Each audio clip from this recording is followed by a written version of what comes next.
Let us go with the 15th problem, right? Let us check out that. The cost of a pack of 20 pencils is 400 rupees, and a pack of 17 erasers is 119 rupees.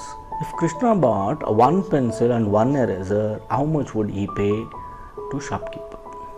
Right. Now what they have given for 20 pencils, correct?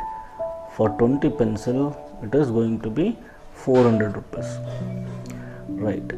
So for 1 pencil, how much it is? For 1 pencil, it is going to be 400 by 20 is going to be 20 rupees, right? Similarly, for 17 eraser pack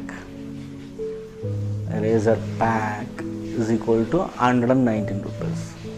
For 1 eraser is equal to 119 by 17. 119 by 17, should know the table, that is 7. 17 sevens. So you can check out 7 sevens are 49, 4, 7 ones are 7 plus 4, 11, 119. So 7 rupees. So what? Krishna brought 1 pencil plus 1 eraser. Right. What is the pencil cost? That is 20 rupees. And what is the eraser cost? It is 7 rupees. So total is supposed to pay 27 rupees to the shopkeeper. The answer here is A. Hope you understood. Fine.